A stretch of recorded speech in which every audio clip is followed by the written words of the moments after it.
Hello, I'm Dal Bartling, and I certainly hope that you and yours are having yourself that brighter summer day.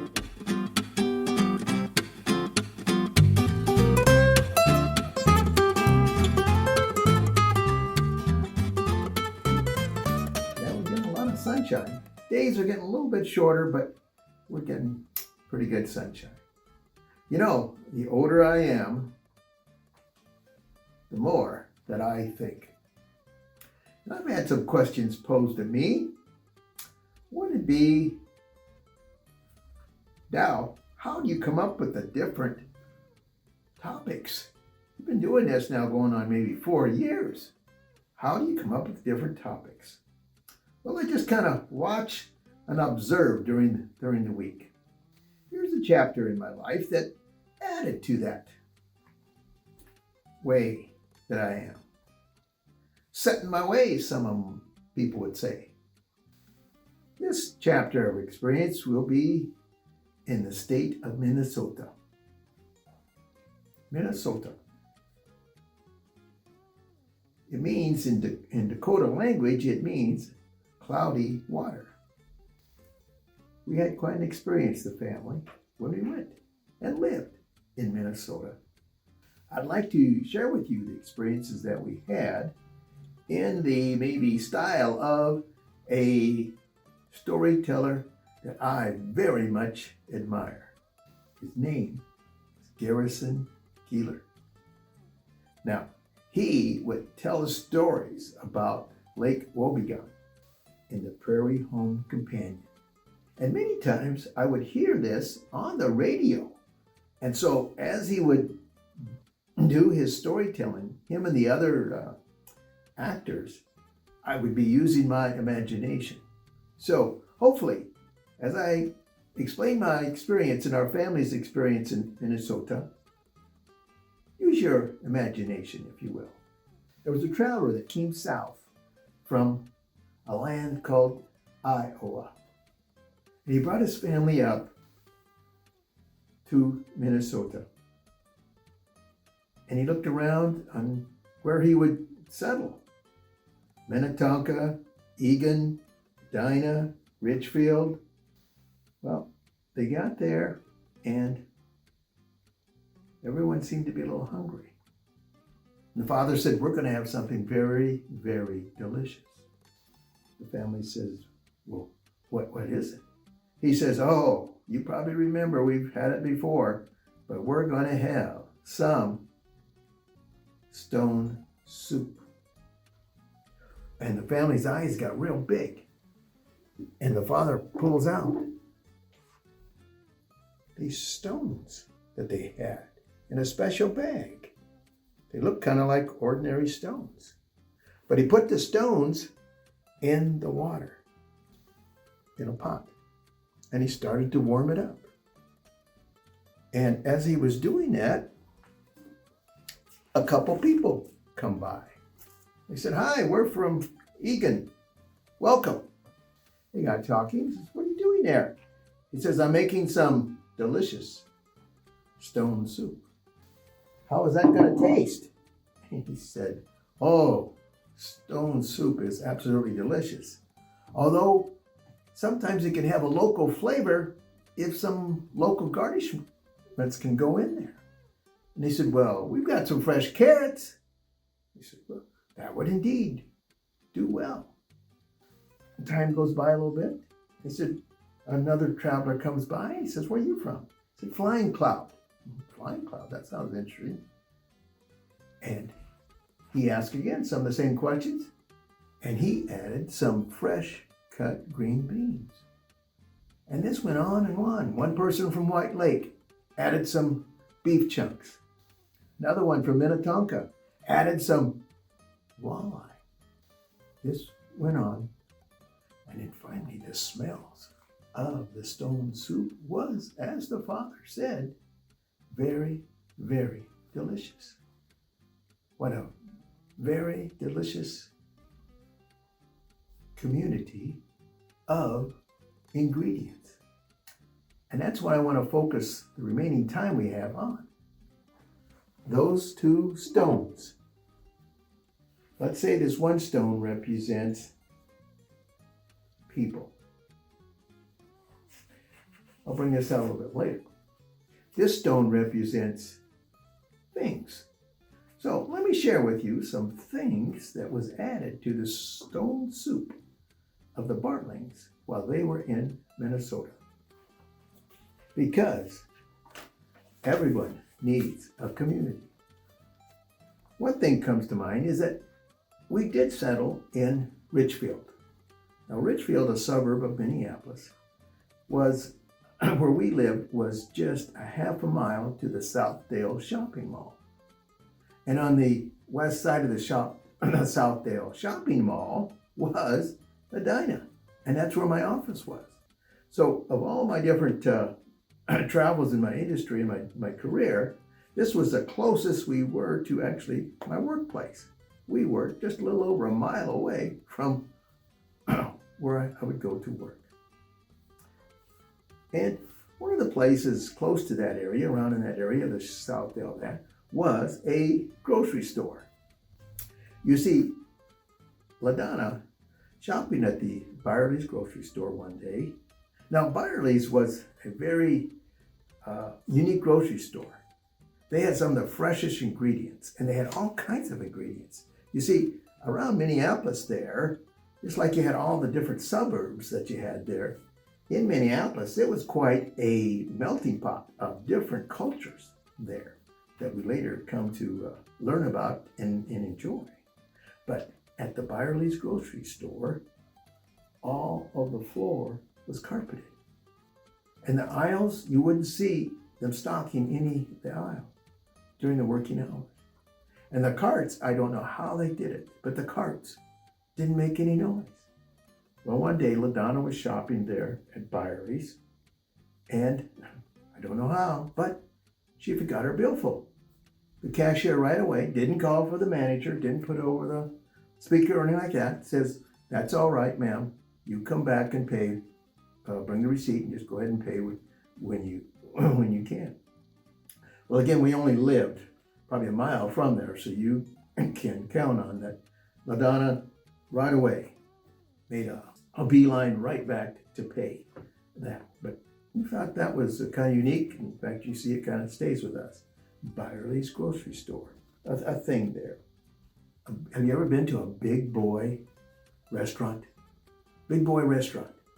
Well, where we lived, where I worked, I should say, where I worked, it was a group of office buildings. And those office buildings all had tunnels from one office building to another, and another tunnel to Bob's Big Boy. So it didn't matter, it could be a blizzard out there. You could still make it to Bob's Big Boy and have an all-American burger, which I did while I was there. And during the winter, downtown, there are walkways from one big building or store to the other. You don't even have to go outside. You can go through the walkways there. It's in Minneapolis that we got introduced to dim sum. Dim sum is a breakfast buffet, I would say, a Chinese breakfast buffet. They have these little bamboo baskets, and they bring them around in trays, and you just point, and then they'll put them on your plate, and then later they might be back, and you can get some more. So all you want to eat, and such a variety. Dim sum, right there in Minneapolis. In Minneapolis, we got to see, and later in life even more, Dinkytown. In fact, you may know of one of the famous residents there that lived there at one time when he was going to college, Bob Dylan. In fact, a little bit south there, Prospect Park, there's a tower that's kind of, the roof looks like a witch's hat. It was that tower that they believe that Bob Dylan then kind of got the inspiration to write his song, Watchtower, right there. As I said, there were various lakes, and we'd go to different lakes while we lived there. Some lakes had umpteen geese all around the place. Others had basketball courts where then you'd see really top-notch athletes playing basketball there. And others would be quiet, like the Como Park there, and Como Zoo. You could take a canoe, and it's very, very quiet there that they had there. So just a few of the special ingredients, the things that would go into the Bartling's stone soup. Well, how about those people? One person called him Wild Bill Leonard's. I don't care what the latest thing was, he would buy it, whether it be leads, whether it be the latest computer, whatever it was. Well, Bill would would go ahead and purchase. Wild Bill. Another one was Shelley Weinstein. Now, Shelley Weinstein was a Jewish gentleman, and I would say he very much closely followed the precepts of his religion to his work, working certain hours, certain days, and so forth. That's just the way that he conducted his business. Another young man was Timon Bondo. Timon Bondo, you see, was born in Africa. And you'd say, Timon, where were you born? What town was it in Africa? And I think says, I don't know the town. Edward, it was in the bush. He was in the bush. And when he would talk to me, he would always start the same phrase. Edward, I was wondering this, or I was wondering that. He would always start his phrases with that way. Now, Timon did not know when he was born. So when he came over here and went to the college here, U of M, they gave him a birthday. And so Timon, of course, didn't have birthday parties like maybe you and I or our family members had. And so when his birthday would come up, we'd make a special occasion to celebrate Timon Bondo's from Africa's birthday, Timon Bondo. Fred Herndon, I remember him, and he was kind of unique. He was an NFL referee. Fred was. He got hurt and he could no longer do it.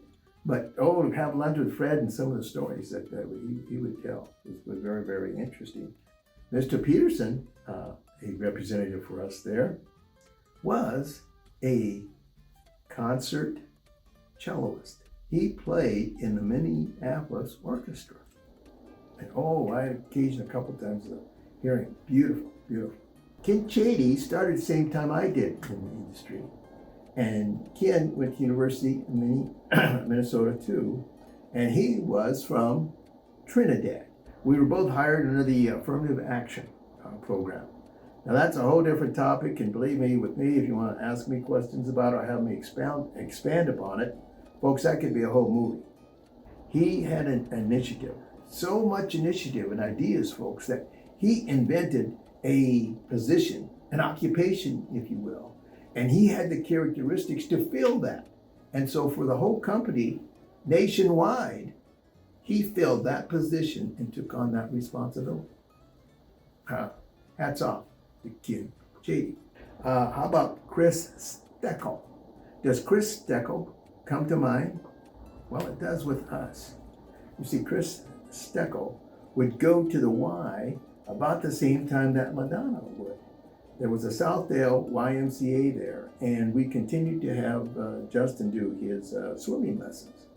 Now, yes, he was under 3-4 years old probably, but we started him in Des Moines, Iowa, on what they call water babies. Madonna would take him, push him under the water, put him down, maybe below her knees, let him go, and he would come to the top. Water babies. It was something to watch. All these mothers with these little babies, and they'd be like little bouncy things that you'd see them, you wouldn't see them, and then pretty soon they would pop right up. Water babies. But he was in the next section, I don't know, maybe called tadpoles, of swimming there. And Madonna would take exercise classes then with this Chris Steckel. Chris's husband was Les Steckel. Well, you see, Les Steckel was the assistant coach for the Minnesota Vikings. And in fact, became the head coach for the Minnesota Vikings. Chris Steckel. Lola. Worked with Lola. And Lola was a lady at our work, and I called her the social butterfly. But one time Lola really come in and rescued me. For you see, I could have been in a real bad pickle there. We got a piece of mail. And so the mail came, and let's say it said to Mr. Jones at our office. And I'd say, well, who's Mr. Jones? There's no Mr. Jones here. And so I put it in the pile, because I always got the mail. I put it in the pile of junk mail there. Well, Lola heard me, and she comes right over and she says, "Oh, no, no, no, no, that's not junk mail." I said, "Well, we don't have any such and such Jones here." She said, "Oh, yeah, years ago, he used to be the manager here." I said, "Oh, really?" "Yeah." I said, "Well, what is this?" She says, "That goes to Keith." Now, Keith was the head daddy rep. He was the head manager there. She said, "That goes directly to Keith." I said, "Oh, yeah." She says, "What that is are the season tickets for the Minnesota Vikings." They never let the Vikings know that Mr. Jones got transferred someplace else. They just kept the mail coming, and they take a cashier's check, and they would then renew and get the season tickets. And then actually when Keith left Minneapolis, the next manager got those tickets. Oh, Lola, that social butterfly, saved me from getting in a pickle. Well, how about my son Justin? Yeah, Justin later, as years went by, decided that he wanted to go to the University of Minnesota, and went there a couple of years, and then he decided that he was going to transfer over and went to the International Art Institute there in Minneapolis. Well, while he was there, and of course we visited this, man, he would really share with us the culture of Minneapolis. Example would be the food, particularly. He introduced to Moroccan food, to Indian food, to tapas from Spain, all those different foods. A Scotch egg. Have you ever had a Scotch egg? He introduced it to that. And then, of course, a Juicy Lucy. Oh, you haven't lived unless you had a Juicy Lucy. Now you got to get ready because it could get hot. But oh, folks, they have a Juicy Lucy. That is absolutely great. Now he worked different jobs. He worked as a DJ. Yes, he did. He played in a band. Of course, they were called the Muffins of all things there. And he worked at Target, the Target Center. And he worked at Let It Be Records. And in fact, there he said he met Prince there. Prince wouldn't go through the records, the albums. He had someone else do it. And then if he wanted it, he would kind of put his head down and nod his head. And then they would purchase it. He met Brian Wilson of the Beach Boys. They had a nice talk there. Well, one day our hearts jumped because it was 2007, August 1st, around 6 p.m. 2007, August 1st, 2 p.m. Maybe you recall. That's when the bridge of Interstate 35 totally collapsed and fell into the Mississippi River. Well, of course, Justin took his bike all around the city there. And of course, you had to go across the river to Dinkytown. And so we, of course, would call and we didn't get any answer. And got to be very fretful, but he was, of course, okay, and we're very, very thankful for that. So those are just some of the ingredients that made the Bartling stone soup, that good old stone soup of the rock of things and the rock of people be oh so delicious, because everyone needs a community. How's your stone soup coming? How are those two rocks? How are they adding the flavor and the different things that people bring to enhance the flavor of your stone soup? Think about that. And until we talk again, I want you to have yourself a brighter summer day. I'm rooting for you. Yes, I am. Because we're in this together. You take care.